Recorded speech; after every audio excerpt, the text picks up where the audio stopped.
Welcome back sa ating channel, Kapaboy Updates. And for today's video, dahil weekend, naisip ko ngayon mga updates na magluto ng ulam, syempre, at parang masarap ngayon ang pinaksiw. Syempre, pinaksiw na tilapia siguro yung ating iluluto. Pero wala pa naman akong nabibili ngayon. Pupunta pa lang ako ng palengke para bumili nung lulutuin ko. At tamang-tama rin, naubusan din kami ng bigas, kaya sabay ko na rin na bumili ng bigas at ng iba pang rekado para doon sa ulam na ating iluluto ngayong araw na ito. So guys, tara!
Ay, pabili po ng bigas.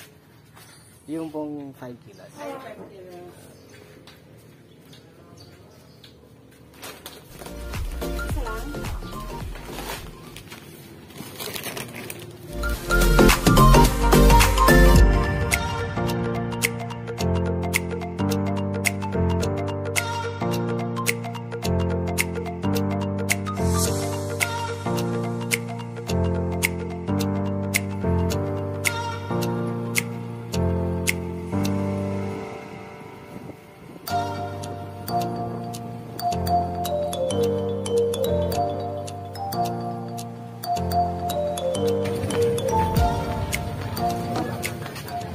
Magkano pa sili?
guys, yun yung mga ingredients natin doon sa ating pinaksiw na tilapia.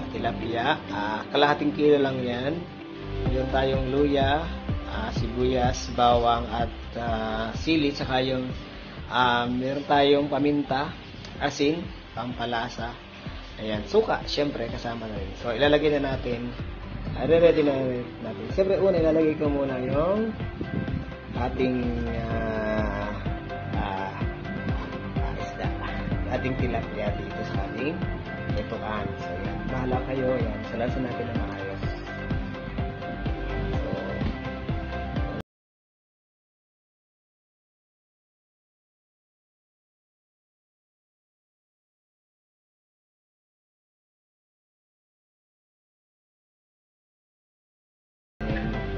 Lalagyan na rin natin yung ating sibuyas. Ayan, lalagyan na rin natin siya ng paminta. Ito yung dinurog na paminta. Siguro tansyahin lang natin. Depende po sa inyo kung gaano karaming paminta lalagyan nyo. Ako sa mahilig ako sa maraming rekado. Maraming paminta. Ayan. Then, pagkatapos lalagyan na po natin ng asin lang po, ayon po sa ating panlasa lang. Yung hindi na masyado maalat, hindi rin masyado mataba. Tapos, pagkatapos, lalagyan natin ng ito, suka. Suka lang. Sa akin, ako nila na suka. Hindi ko na lang mamaya, depende. Tapos, lalagyan natin ng konting tubig.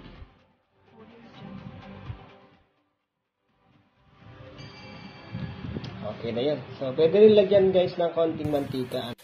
Then guys, salangan natin sa stove. Bali, ang gagawin natin ay ano lang to, medium heat lang. So, hintay na natin ito. Takpan natin para mas mabilis siya na and wait for mga 5 minutes. Kukulo na yan.